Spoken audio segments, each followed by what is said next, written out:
Olá, caros alunos, sejam bem-vindos novamente. Vamos então começar a programação em VHDL propriamente dita, que é a parte mais interessante da nossa disciplina, né? Hoje nós vamos entender um pouquinho, vamos começar, olhando como é que funciona a estrutura do programa e alguns tipos de dados e já vamos fazer alguma coisa em termos de programação. Todo arquivo VHDL ele vai ter essas quatro principais partes, né? Que é o package, a entidade, a arquitetura e a parte de configuração. Então, na parte de package, a gente vai ter as constantes e bibliotecas que vão ser utilizadas. Seria equivalente ao nosso C, o include, né? O include usa as bibliotecas. A parte de entidade vai definir quem são os pinos de entrada e saída. A parte da arquitetura é a implementação do próprio projeto, na lógica que a gente quer fazer. E a parte de configuração, então, define as arquiteturas que são utilizadas, e aí é opcional essa parte, né? Aí tu vai definir algumas configurações, tu quer otimizar áreas, tu quer otimizar velocidade, enfim, algumas outras coisas que tu pode fazer. Aqui está um exemplo bem sucinto, né, de como é que é um programa. Então ele sempre vai começar com a library I3E, e dentro da I3E ele vai dizer use I3E stdlogic 1164, que é o padrão usado da norma, né? Da norma da I3E, stdlogic 1164.all, ou seja, usa tudo dentro disso aqui. Outra biblioteca pode ser utilizada, usa na biblioteca I3E, a stdlogic unsigned.all. Então isso aqui é a parte de package, né? A gente vai ver depois quando a gente vai usar o nosso programa, ele praticamente vai criar isso aqui automático para nós. Depois vem a parte da entidade, que aí a gente vai dar um nome. Então isso aqui vai ser sempre assim, entidade, exemplo, né, o nome que tu vai dar, e export, abre parênteses, faz a descrição de todas as entradas e saídas que tu vai ter, fecha, ponto, vírgula, e fim do exemplo, end exemplo, né? Sempre o mesmo nome aqui e o mesmo nome aqui, né? Isso também vai ser gerado a maior parte automaticamente. Vai ficar bastante fácil para a gente implementar em projetos, né? E depois vem a arquitetura. Então vem lá, architecture, aí tu vai dar um nome, teste do exemplo, ou seja, dessa entidade aqui. Isso, aí tem o begin e o fim do teste, e aqui dentro aí vai ter a definição do projeto que tu vai poder utilizar. Basicamente isso aqui vai ser quase sempre pronto, né? É feito automaticamente pela nossa ferramenta, e a gente vai simplesmente ter que se preocupar se a gente vai adicionar alguma coisa a mais aqui, uma biblioteca especial, definir o que é entrada e saída e depois fazer a nossa codificação. Na entidade, então, o que é a entidade? Então é uma abstração, né? É onde tu vai definir o que tu quer que entre e o que tu quer que saia. Tá? Então ela vai ser assim, né? Entidade, o nome que tu vai querer dar, e export, abre parênteses, daí tu vai botar os nomes das entradas e o nome, aqui no caso, saída, né? Aí tu vai definir se é a entrada ou se é a saída e o tipo desse dado, tá? Seria algo mais ou menos assim, eu gosto de representar como se fosse uma caixa, né? Eu tenho as entradas e o que é saída e alguma coisa que pode ser in-out, né? Ou seja, entrada e saída. Tudo que tu definir como entrada é realmente só entrada, né? Tu não consegue escrever nesse valor. E tudo que é saída é a porta de saída, tá? Se tu definir uma coisa como saída, tu não pode usar ela de novo dentro do teu circuito. Não pode servir como entrada. Afinal, ela é uma saída, né? E nem o teu valor, por exemplo, se for guardar um valor temporário e pegar esse valor e querer usar ele de novo dentro do teu circuito, tu não pode. Se tu quiser fazer isso, tu tem que usar ele como in-out. Daí tu vai dizer que ele, além de saída, esse sinal está disponível para ser utilizado dentro do circuito novamente, né? E buffer também é bastante similar ao in-out.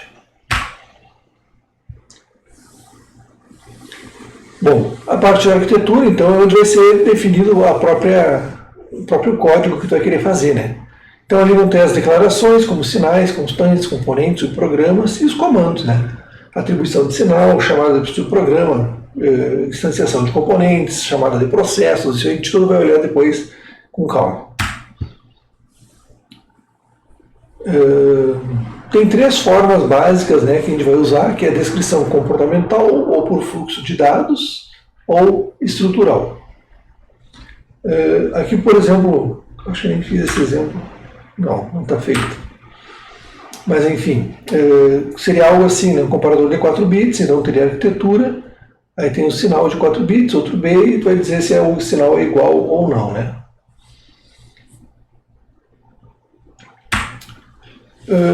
Dois exemplos de programas aqui, então bem simples, né? A gente pode ver, eu tenho um componente inv, foi o nome que eu dei, né? Então x é uma entrada de bit e y é um bit de saída. E fim da definição do componente. Então, a gente já sabe que tem um bit de entrada e um bit de saída. E a arquitetura, o que, que é? O y recebe o NOT de x. Então, mais simples impossível, né? É simplesmente uma porta-NOT. Aqui uma AND, né? Então eu tenho A, que é um bit de entrada, B é uma entrada de bit também, e C, um bit de saída. Essa linguagem ela é muito chata, né? Vamos ver alguns detalhes já aqui, ó, que a gente já vai começando a aprender da linguagem. Sempre que tu vai fazer uma definição de uma variável, tu vai botar A, dois pontos, in bit, ponto vírgula. B, dois pontos, in bit, ponto vírgula. Mas o último não vai ponto vírgula. C, dois pontos, out bit. E o ponto vírgula vai depois do parênteses. Se tu botar um ponto vírgula aqui, ele vai dar erro. E tu vai ficar procurando, mas o que está errado? Simplesmente botou um ponto vírgula a mais que não tinha. Tá? E na arquitetura foi definido então o C, aí a gente já aprende que o sinal de atribuição é o menor ou igual. Tá? Então o C recebe A AND B. Ok? Então, dá uma olhadinha nos tipos de dados básicos. Então, o bit é o mais simples de todos, né? Que é um bit mesmo, que ele pode ser 0 ou 1. E sempre que tu definir um bit, tu vai ter que definir ele com as aspas. Tá? Esse 0 e esse 1, porque ele não é um número 1 ou um número 0. Ele é a representação do bit e eles decidiram atribuir esse sinal com uma aspa simples. Tá? E eu também posso criar, além do bit, o bit vector, bit underline vector. Então, por exemplo, aqui, ó, A e B são entradas do tipo bit vector, que vão do bit 3 até o 0.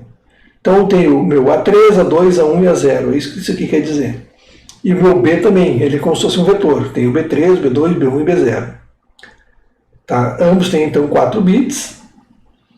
E eles têm os pesos aqui na forma correta, como a gente costuma trabalhar em sistemas digitais, né? Então, eles estão exatamente nessa ordem. Esse aqui tem o peso maior, A3, A2, A1, A0. Esse A0 significa que esse aqui tem peso 2 na 0, esse aqui tem peso 2 na 1, 2 na 2, 2 na 4. Ou seja, aqui tem peso 1, 2, 4 e 8. Né? Como se fosse um número binário mesmo, né? Esse aqui é o mais significativo, é o A3. Ele tem peso 2 na 3. Por que a gente diz isso? Porque o VHDL ele aceita eu definir A e B também de 0 até 3. Vamos voltar aqui, nós tínhamos definido de 3 down to 0. Né? Então eu tinha A3, A2, A1 e A0. Se eu definir um bit vector de 0 até 3, agora eu vou ter A0, A1, A2 e A3. Só que o bit mais da direita vai ser o A3. Então fica com uma lógica meio invertida. Para o VHDL não tem problema nenhum, para eles são 4 bits, esse negócio de saber de peso e coisa assim, a gente tem que saber, né? Então, nós vamos sempre utilizar essa forma aqui, tá? Porque fica mais condizente com a nossa linguagem, com o que a gente aprendeu em sistemas digitais, né? Então, por exemplo, meu B é um bit vector de 3 até 0. E não vamos usar assim de 0 até 3, tá? Tem um tipo de dado chamado STD Logic, ou Standard Logic, né? E também junto com o STD Logic vai ter o STD Logic Vector, que é a mesma coisa que o bit vector, né? Esse é um sistema lógico introduzido na norma I3E1164 e pode seguir os seguintes valores. X, que é o nosso X lá quando a gente fazia os mapas de Carnot, né? Ou seja, um sistema que é o nosso don't care, que eu não conheço, né? É o sistema que não interessa, né? Tem o 0, que é um forçado baixo, o 1, que é um forçado alto. Tem o Z, que é a autoimpedância. Tá? E esse autoimpedância às vezes é interessante, já que se tu vai ligar a tua saída num barramento, tu nem sempre vai estar botando 0 ou 1. Tem momentos que, como ele é um barramento compartilhado, algum outro sinal pode estar escrevendo nesse bit. E aí tu tem que botar o teu sistema em autoimpedância. Porque tu não pode chegar e dizer 1 e outro dizer 0 e não tem nenhuma resistência no meio, né? Esse negócio vai explodir, uma das portas vai queimar. Se tu ficar dizendo que é 0 e outro ficar dizendo que é 1, vai ter um curto-circuito aí, né? E já se tu bota em alta impedância, quer dizer que tu está botando uma alta resistência. Então, qualquer outra pessoa ou qualquer outro dispositivo pode escrever naquele sinal ali um 01, que para ti vai ficar independente, né? Essa parte aqui, ó, de X fraco, low fraco, high fraco e don't care assim, eu tive uma certa dificuldade quando fui aprender VHDL, porque eu vim do AHDL, outro sistema de HDL, né, de descrição de hardware, da Altera. Ele não tem um sistema assim, ele trabalha muito mais com registradores e portas mesmo. É um HDL mais implementado como circuito lógico mesmo, por assim dizer, tá? E aí eu fiquei pensando, o que é um baixo fraco, o que é um alto fraco, o que é um baixo forte e um alto forte, que eles chamam. E eu fiquei assim, tá, mas o que é isso? Aí depois eu fui ler, fui entender que um baixo fraco quer dizer assim, ó, eu vou tentar botar um 0 aí. Tem alguém dizendo que tem que ser outra coisa? Não, então é 0. Isso é um baixo fraco. Porque quando tu põe 0, tu está dizendo 0 é 0, está ligando como se fosse ligando no terra. Quando tu põe um alto forte, né, tu vai estar dizendo que é 5 volts ou 3.3 volts, seja a tensão que for. Isso é um forte, um baixo forte e um alto forte. E um baixo fraco é tipo assim, eu vou tentar botar um 0 aí. Se ninguém disser nada, vale um 0. E o alto fraco é a mesma coisa, né? Vou tentar botar um 1 aí. Se der, fica valendo 1. E eu pensava, mas como é que os caras vão fazer isso? Como é que funciona na prática um baixo fraco e um alto fraco? Aí depois que eu fui ver que isso na verdade não é sintetizável. O que significa que não é sintetizável? Que na prática não existe. Não existe isso de tentar botar um 0, se der, deu, se não colar, não colou, né? Isso aí só existe na parte de simulação. Se ninguém está usando barramento, daí está fazendo uma simulação, fica valendo aquele teu sinal. E não existe um problema na tua simulação. Uma simulação é simulação. E eu gosto, nos meus projetos que eu faço para implementar na prática, né?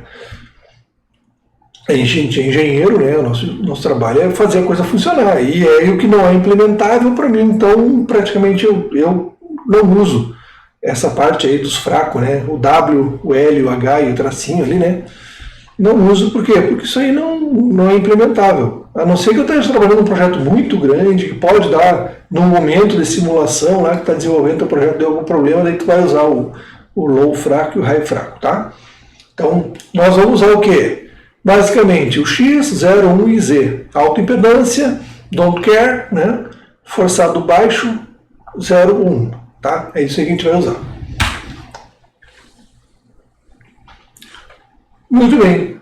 Então, para operações lógicas, então os dados têm que ser bit, bit vector, std logic, std logic vector, std ulogic e std ulogic vector. E os operadores, então, são aqueles que a gente já conhece. Not, AND, OR, NAND, NOR, XOR e XNOR. Então, até aqui nada de novidade, né? Então, a gente já conhecia bit, já conhecia bit vector, que é um vetor de bits. std logic foi algo que a gente acabou de aprender, mas a gente viu que nada mais é do que um bit onde eu tenho dois estados um pouco diferentes, que eles tiveram que criar isso aqui, né? Para te definir autoimpedância e X.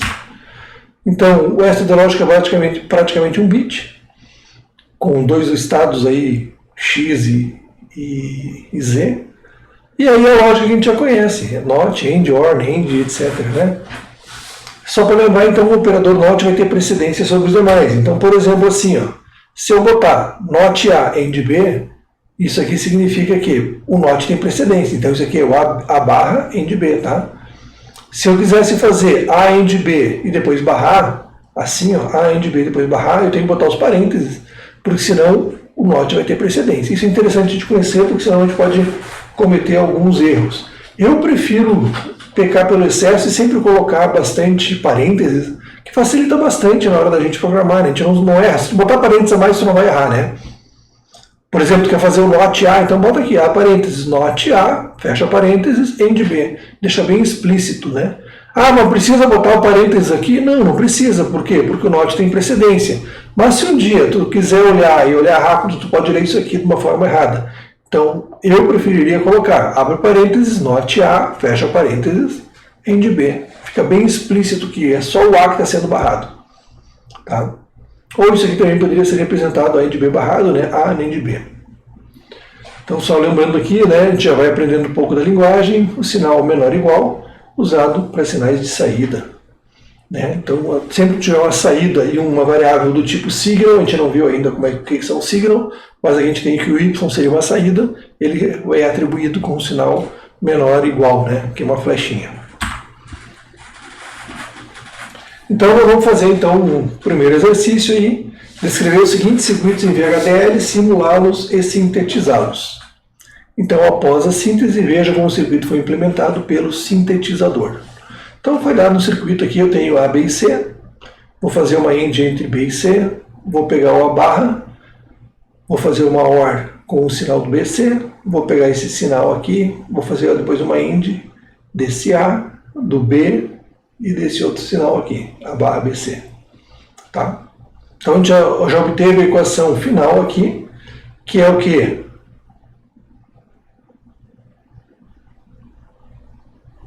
A barra BC, esse X aqui, né, ele ficou A, end B, end, a barra ou BC, tudo barrado. Abrindo esses termos aqui, isso aqui vai ficar a mesma coisa aqui. A barra BC, ou AB barra C, ou ABC barra, ou ABC. Tá? Abrindo aquele termo. Ou a gente pode fazer dessa forma aqui também, sem problema nenhum. Tá? Podemos implementar dessa forma, podemos implementar dessa. Agora a gente vai fazer a parte de se divertir aí, né? Vamos ver um pouquinho na prática.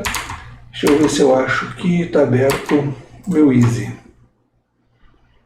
Ok, vamos lá, vamos a ele.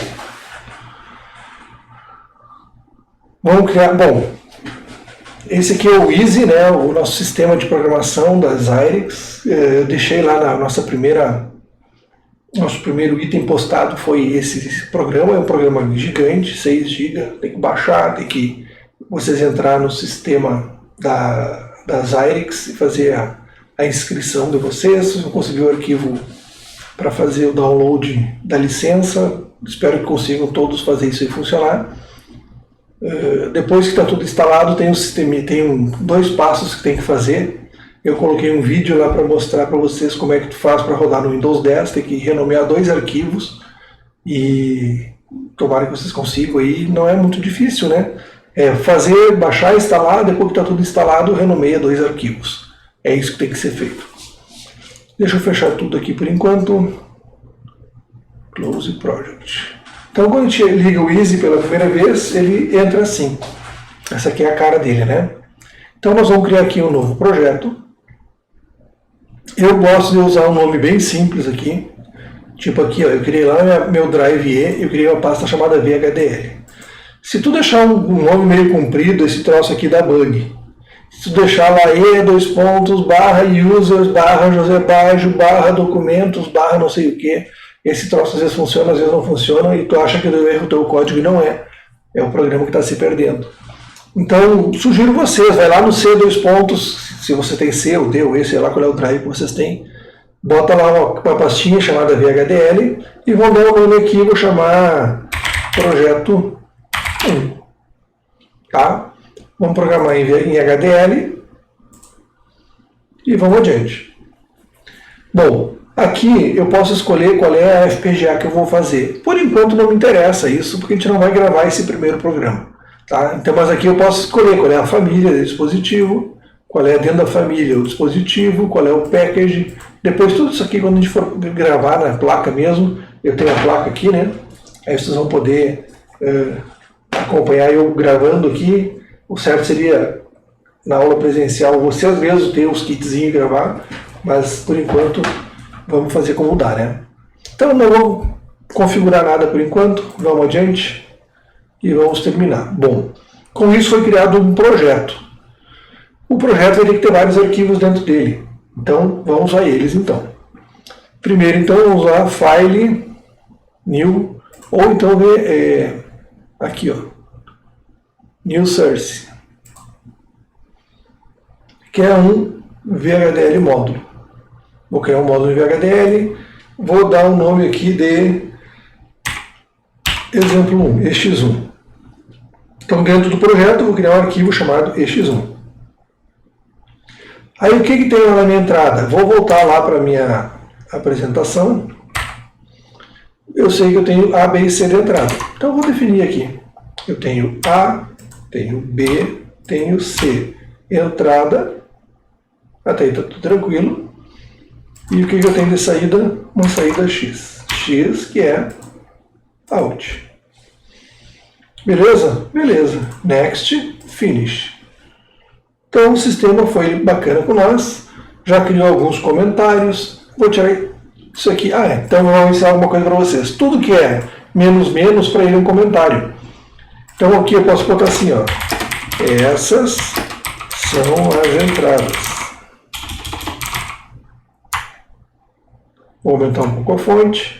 Tá? Quem, vocês não sabem como isso é o Ctrl e o scroll do mouse, né? Então, menos menos é comentário. Então quer dizer que isso aqui é comentário e tudo isso aqui também é comentário. Isso aqui tudo o programa criou automático para nós. Então por isso que eu digo, é bastante fácil, né? Ele já botou lá a library 3E, já criou a entidade com o nome EX1, e ele disse que eu tenho uma A, que é um bit de entrada, B e C e X, que é a saída. Eu acho melhor fazer assim, ó. Boto uma vírgula aqui, boto uma vírgula aqui, então tenho A, B e C, que são entradas, e X, que é a saída. E tem o comportamento, né, do EX1, tem o begin, fim do comportamento. E aqui no meio, vou botar a nossa lógica, onde eu vou dizer que X recebe o quê? A gente vai botar essas lógicas aqui. Vamos botar A end B, A end B, end, abre parênteses, uma not, end, uma not de quem? A barra, então, not do A, or B end C, or B end C. Fechou? A end B, end not, ó, A end B, end uma not de quem? A barra ou BC. Not de A barra ou B e C. É só descrever o circuito, mas é fácil assim, professor? É fácil assim. Está feito o nosso programa. Uma linha. Ou então eu poderia fazer assim, né? Já que a gente tem lá essa outra definição, a barra BC seria not do A, end B, end C. Vou botar os parênteses aqui. Or. Isso aqui tudo entre parênteses, né? O primeiro termo. Or. Quem? AB barra C. A. End. Not B. End C. A. E aí por diante, né? Teria que continuar. Eu não vou fazer assim. Vou fazer aquela de cima lá. Deixei comentada essa linha de baixo, né? Porque essa aqui vai ficar bem maior do que aquela de cima. Tá? E assim, aqui eu posso ter errado alguma coisa, vamos dizer, ao fazer essa conversão daqui para cá. E aqui não tem erro nenhum. Né? Aqui está bem como eu queria, ó. A barra, end B, a barra OR BC.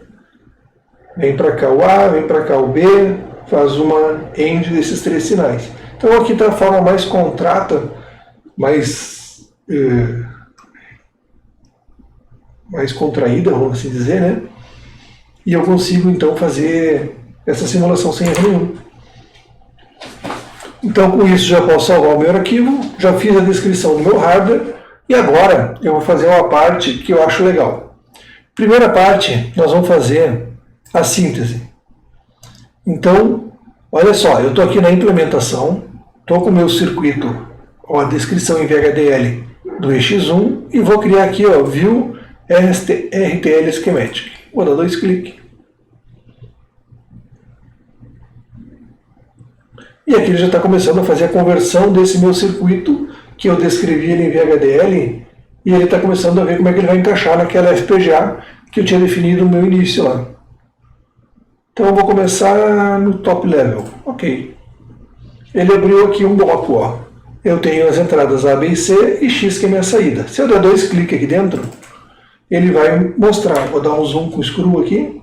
E ele fez, ó, uma AND entre B e C. Fez uma OR entre o A barra e esse resultado. E fez uma NAND depois e mostrou o resultado de novo. Foi assim que ele implementou. Tá?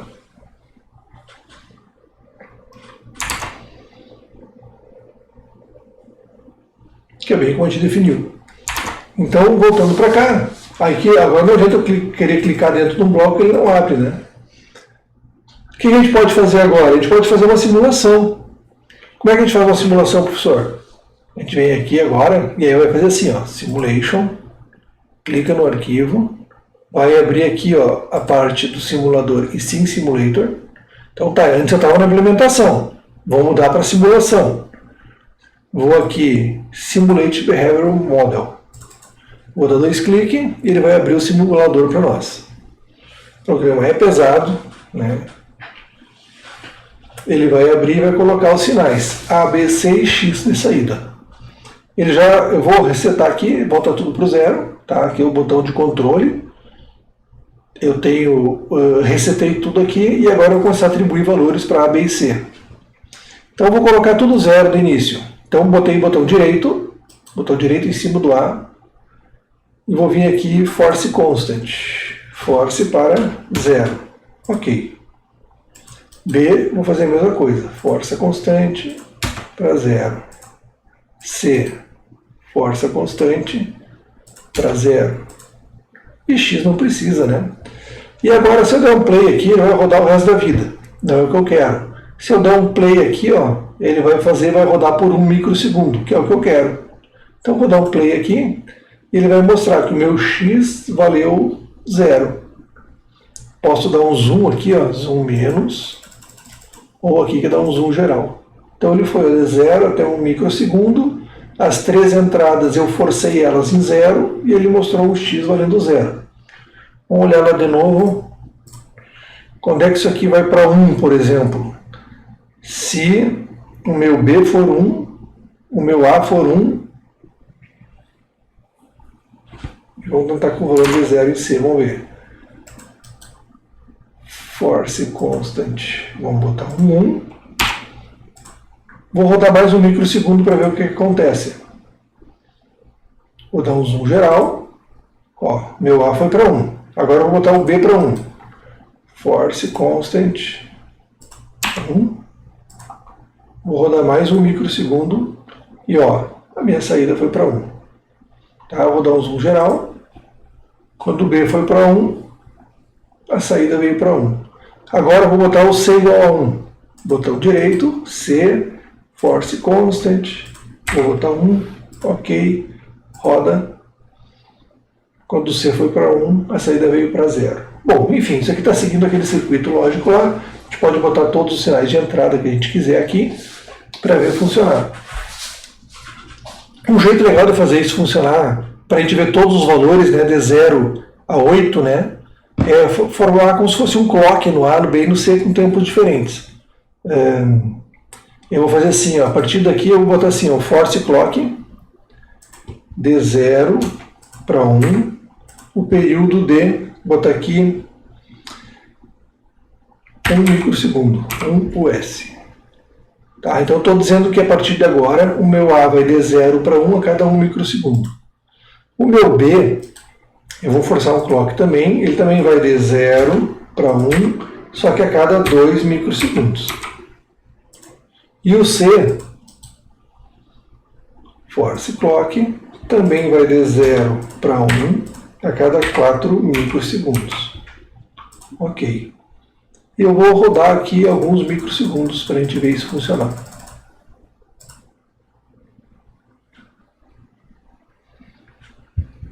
Então, ó, a gente teve vários valores de 0, 1, 2, 3, 4, 5, 6, 7. 0, 1, 2, 3. Ok? Então, aqui a gente tem uma variação de todos os valores possíveis de A, B e C, né? E a gente vê quando a gente chegar nessa combinação de 1, 1, 0, a saída vai dar 1. O resto não. O resto vai ficar sempre 0. Beleza, pessoal? Essa é a nossa primeira aula. Eu espero que vocês consigam instalar o programa, consigam fazer ele rodar no Windows, consigam ter aprendido alguma coisa de VHDL, as variáveis bit, as variáveis stdlogic. Meus objetivos eram esse, que vocês consigam criar o seu primeiro programa. A vantagem de ter isso no YouTube é que vocês podem parar, voltar, rodar devagar, rodar mais rápido. Enfim, vocês têm uma grande possibilidade aí, dando pausa, volta. E qualquer dúvida, vocês podem postar no Moodle, né? Vão aparecer as perguntas para mim, e dentro do possível, vou tentar resolver e ajudar vocês, né? Nesse processo aí de instalação e tudo mais. Tá bom, pessoal? Um grande abraço para todos, espero que consigam resolver esse exercício. Até a próxima aula. Tchau, tchau.